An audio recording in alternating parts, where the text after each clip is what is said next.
آپ کو ورس آج بتائی جا رہی ہے کہ بس اپنے ان اعضاء کو مردہ کرو جو زمین پر ہیں، یعنی حرام کاری اور ناپاکی اور شہوت اور بری خواہش اور لالچ کو، جو بت پرستی کے برابر ہے، کہ ان ہی کے سبب سے خدا کے غضب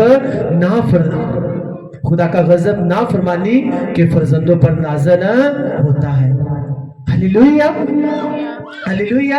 بس اپنے ان اعضاء کو جو کہاں پہ ہیں؟ کہاں پہ ہیں؟ دنیا میں ہے، دنیا میں ہے۔ دنیا میں میں آپ کو سچ بول رہا ہوں کہ سب سے بڑا عذاب، میں پھر سے بول رہا ہوں، ایک ٹینشن جو ہے، پریشانی جو ہے، اس کو اپنے آپ سے ہمیشہ الگ رکھیے گا اور صرف روحانی طور پر خداوند میں خوش رہنا سیکھ جائیے گا۔ جب آپ خداوند میں خوش رہنا سیکھ جائیں گے، آپ کو پتہ ہے خداوند کرے یا نہ کرے، دے یا نہ دے، مجھے میری زندگی میں کچھ بڑا کرے یا نہ کرے، وہی میرا خدا ہے، تو آپ 100% اپنے آپ کو ہر طرح کی حرام کاری سے، ہر طرح کی ناپاکی سے، ہر طرح کی شہوت سے، ہر طرح کی بری خواہش سے اور ہر طرح کی لالچ سے جو کہ بت پرستی کے برابر ہے، آپ اس سے اپنے آپ کو بچا کر رکھیں گے۔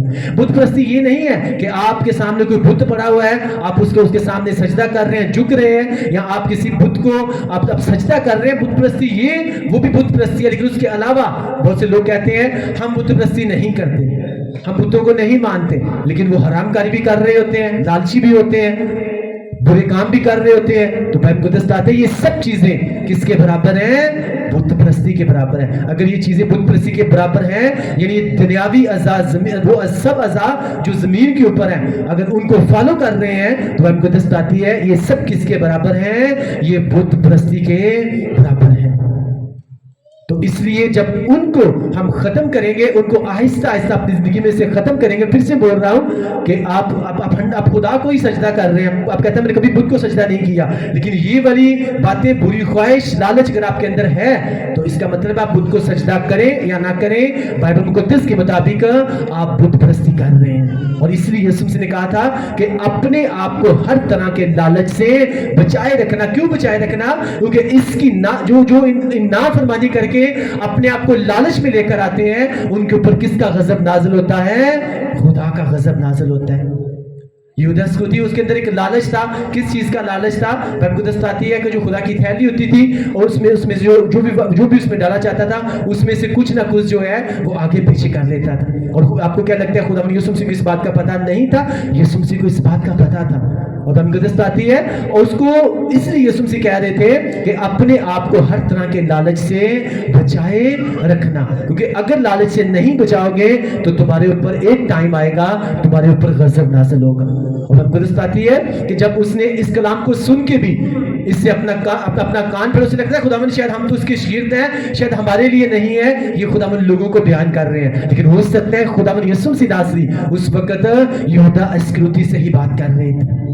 ہلیلویا۔ اور جب بات کی، جب اس نے اپنا من نہیں پھیرایا، اپنے آپ کو، اپنے اس اعضاء کو جو دنیاوی تھا اسے ختم نہیں کیا، تو آپ سب اس بات کو جانتے ہیں کہ ایک ٹائم آیا کہ اس کے اوپر ایک ایسی پرابلم آئی، ایسی مصیبت آئی، ایسا غضب اس کے اوپر آیا کہ اس سے تنگ آ کر اتنی ٹینشن، اتنی پریشانی اس کے اوپر آئی کہ اسے خودکشی کرنا پڑ گئی۔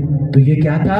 یہ اس اعضاء کو اگر وہ رد کر دیتا، اسے اپنی زندگی میں سے کاٹ دیتا، کیونکہ کلام میں لکھا یسوع نے کہا کہ اگر تیری آنکھ تجھے ٹھوکر کے لائے تو اسے نکال کر پھینک دے، اگر تیرا بازو، تیرا پاؤں تجھے ٹھوکر کے لائے تو اسے کاٹ کر پھینک دے، کیونکہ اس کے ایک بازو، ایک ٹانگ، ایک آنکھ کے بنا خداوند کی بادشاہی میں داخل ہونا تیرے لیے بہتر ہے، کیونکہ کہیں ایسا نہ ہو کہ ٹانگ، آنکھ، بازو رکھتے ہوئے تو جہنم کی آگ میں ڈالا جائے۔ وہ آنکھ آپ کی، یہ آنکھ کی بات نہیں ہو رہی، وہ آپ کی کوئی بھی بری ہیبٹ ہو سکتی ہے، وہ کوئی بھی آپ کا دوست ہو سکتا ہے، وہ کوئی بھی آپ کا ریلیٹیو ہو سکتا ہے، کوئی بھی آپ کی ایسی گندی عادت ہو سکتی ہے، کوئی بھی آپ کا ایسا زمینی اعضاء ہو سکتا ہے جو آپ کو خداوند سے، خداوند کے کاموں سے، خداوند کی حضوری سے آپ کو دور کر کے آپ کو خداوند کے حکم کو توڑنے کے لیے آپ کو مجبور کر رہا ہے۔ تو خدا کا کلام کہہ رہا ہے کہ اپنے ان اعضاء کو جو زمین پہ ہیں ان کو کیا کر دو؟ اپنے آپ سے الگ کر دو، کیونکہ تمہارے لیے یہ بہتر ہے کہ ان اعضاء کو ساتھ رکھتے ہوئے تم جہنم کی آگ میں اگر